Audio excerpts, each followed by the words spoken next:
어제 토론회에 있었던 몇 가지 중요한 순간들을 저희가 준비를 해봤습니다. 출력물로 준비해봤습니다. 말이 있는데 일단 어제 토론회 직후에 각 대선 주자들이 어떻게 스스로를 자평했는지 들어보시죠.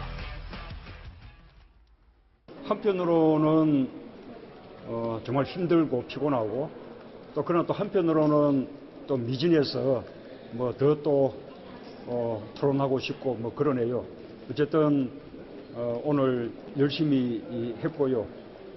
또 이렇게 토론을 하면 할수록 저는 국민들께서 어느 후보가 더 다음 대통령으로 바람직한지 잘 구별해 주실 것이라고 믿습니다. 앉아서 하니까 좋대요. 나는 뒤에 있는 거 의식하고 토론회 하는 거 아닙니다.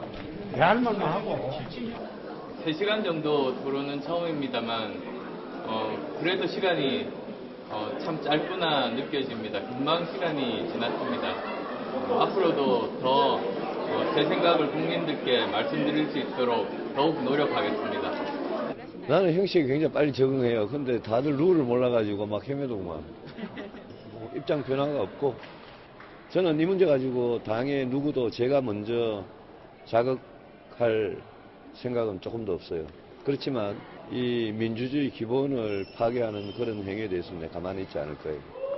시간이 너무 짧아서 조금 아쉽긴 해요. 전체 시간은 긴데 서로 공방하는 시간이 너무 제한적이잖아요. 제 지역구에서 심알찍이라는 말이 있어요. 심상정을 알면 심상정을 찍는다. 근데 이제 그동안에는 제가 예비 경선 때는 뭐 우리 국민들이 알 기회가 별로 없었어요. 근데 이제 본선 들어와서 토론이 이루어지니까 심상정이 아주 확실하구나. 심상정 후보만 본인의 토론에서 가장 만족을 표현했던 것 같습니다. 말 저희가 몇 가지를 뽑아봤습니다. 첫 번째 순간을 공개합니다. 3가지 순간 중 첫 번째 순간은 바로 이 발언이 논란이 되고 있습니다. 재원 마련에 대한 질문이 이어지자 정책본부장과 토론하라라는 문재인 후보의 답변이 지금 모든 조간신문에서 보도되고 있는데요. 어떤 순간이었는지 한번 살펴보실까요? 문재인, 유승민 대 문재인. 지금 라운드 종 울렸습니다.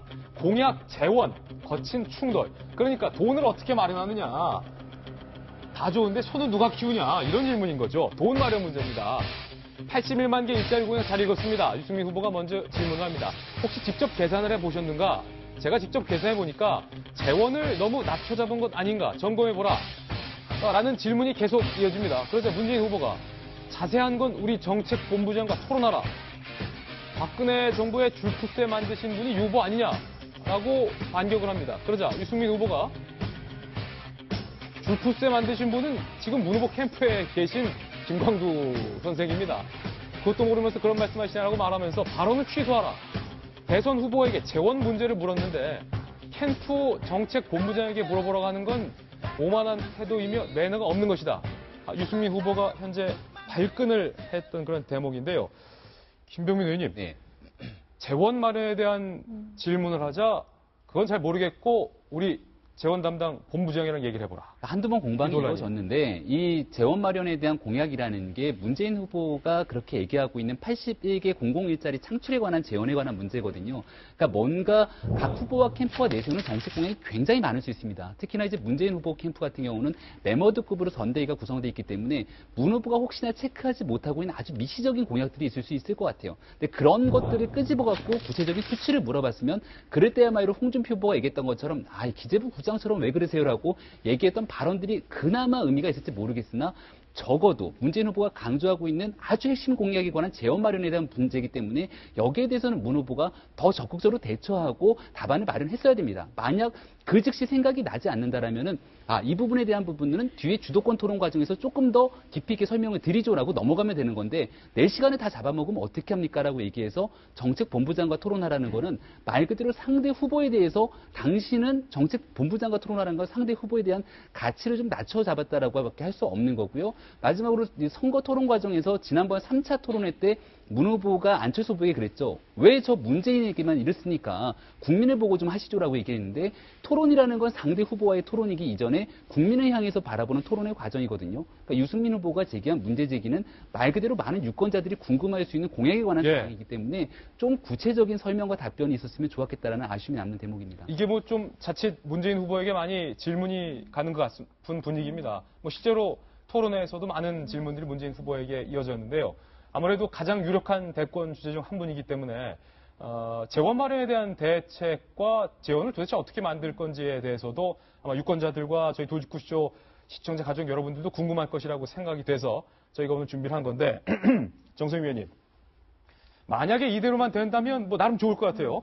지금 청년 취업이 힘든데 공공부문에서, 그러니까 공무원 등등 공기업 등등을 동원해서 일자리 81만 개를 만들겠다. 이것이 문재인 후보의 공약인데 유승민 후보가 계산하면은 5년간 4조 2천억이 드는데 이걸 나눠보면은 1년에 500만 원에 월 40만 원이다.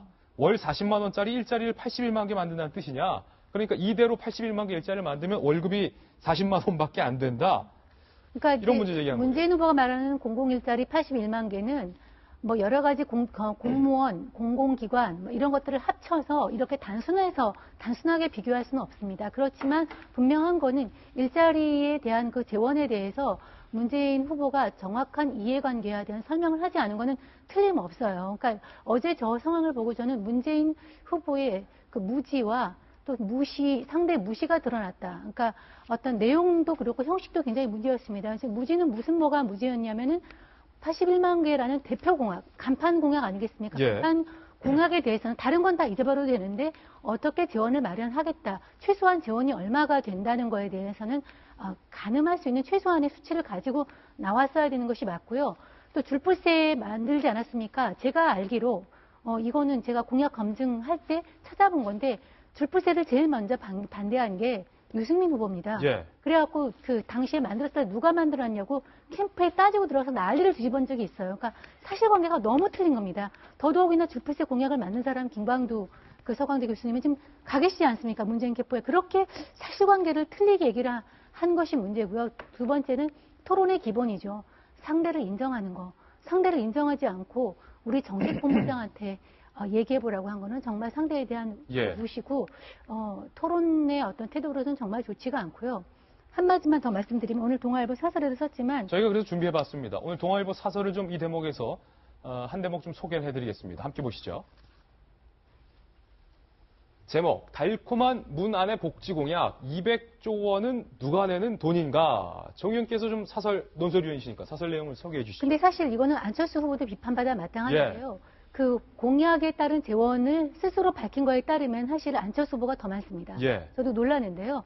그러니까 어떤 퍼주기식 어떤 공약을 만든 거는 양 후보가 별로 차이가 없습니다. 그러면은 솔직하게 얘기해야죠. 이 돈 증세나 그다음에 어떤 방법을 통해서 하겠다. 제가 늘 논설실 회의에서 얘기하는데 박근혜 정부는 비겁하다. 비겁하지 않은 측면에서는 민주당이 더 낫다. 왜냐하면 박 정부는 최소한 늘 증세 없는 복지를 하겠다고 얘기를 했는데 민주당 측에서는 늘 증세하겠다고 얘기했거든요. 그래서 훨씬 덜 비겁하다고 얘기를 했는데 어제 저 자체는 상당히 비겁했습니다. 호주머니에 돈을 안 내놓고서 퍼주겠다를 하겠다는 것은 굉장히 비겁했습니다.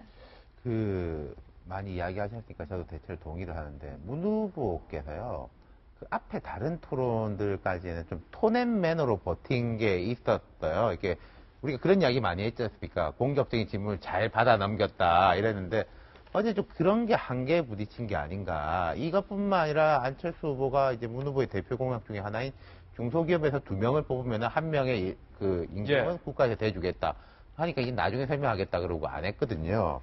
이런 부분 같은 경우에 그러면서 계속 이야기하는 게 앞서 이제 사드 이야기 나올 때도 그렇지만 여기에서도 기승전 이명박근혜예요. 이렇게 좀 뭔가 막힌다 싶으면은 박근혜를 공격하라. 뭐 이명박을 공격하라. 이런 식으로 무슨 회로도가 돌아가는 느낌을 예. 제가 봤는데 다음 토론은 경제에 특화된 토론이기 때문에 그러시면은 좀 곤란하지 않을까. 그리고 토론에 대해서는 다른 후보들도 그렇지만은 저는 오답 노트를 만드는 게 국민들에 대한 예. 예의라고 생각합니다.